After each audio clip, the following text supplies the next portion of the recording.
If you've been online for more than 5 minutes this year, you've heard the term personal brand. It's everywhere.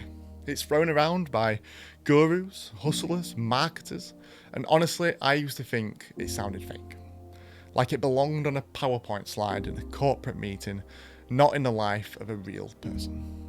But in 2025, the truth is, your personal brand is everything. And I don't mean in some logo and colour scheme kind of way. I'm talking about how people see you, how they remember you, and why they chose you over the million other people doing the exact same thing you're doing. So in episode 1, thank you so much for the love and support, by the way. That really means a lot. We had an open conversation about finding your voice and taking that leap to actively create content. Today, in episode 2, we're going to talk about the why.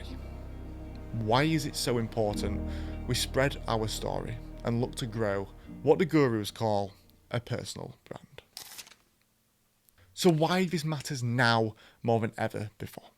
If you watched last time, you remember me saying that YouTube is still my number one platform because it's real, it's long form, and it rewards depth. That's rare now. Let's be real, we are living through the fastest changing digital landscape we've ever seen.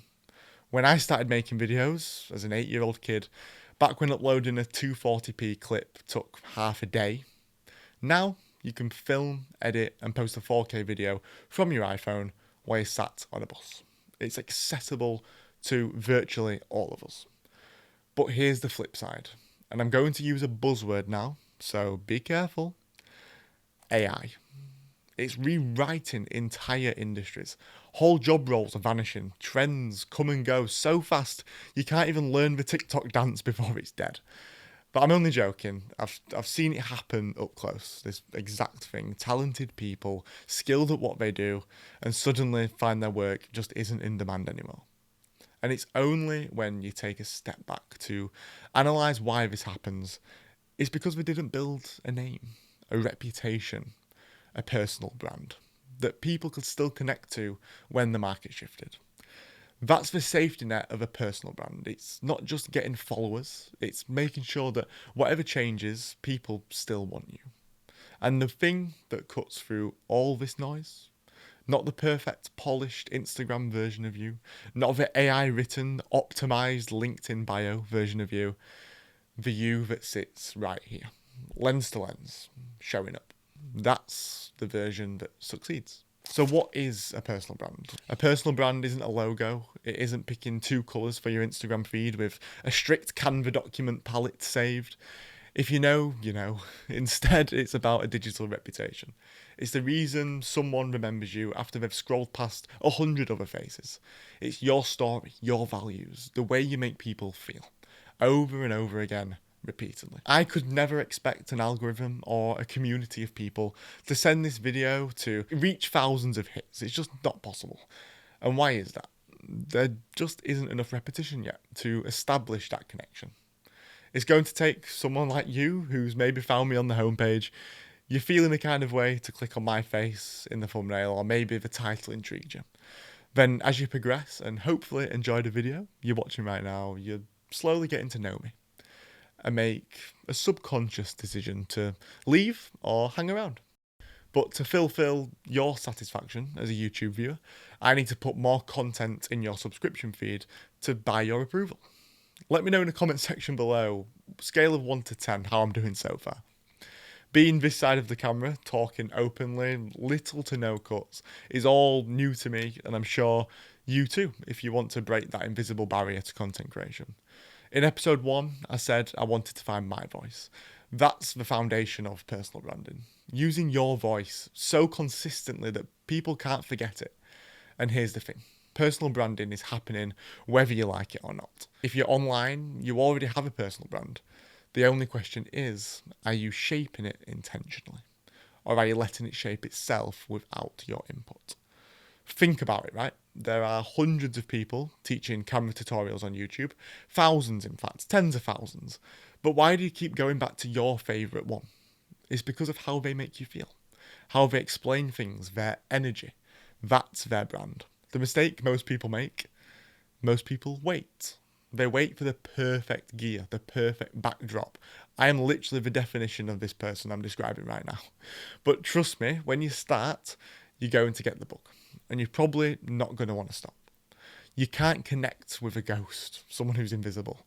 Nobody's going to remember the video that you didn't post. Nobody's going to connect with the person who never shows up. Perfection is a killer, but you don't need to be perfect. You just need to be present. So, how do you get started? There are 3 steps to personal branding, to building a personal brand. Know yourself. What do you stand for? Who are you trying to help? For me, my pillars are creativity, storytelling, and helping others actually get their message out there. That's the filter I run everything through. If your message online doesn't support one of your pillars, well, you're probably not going to be seen by who you're wishing to target.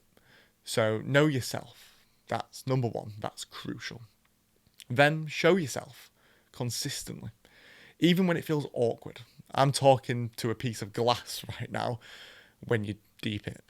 But when I started filming again for episode 1, I felt rusty. But I hit record anyway.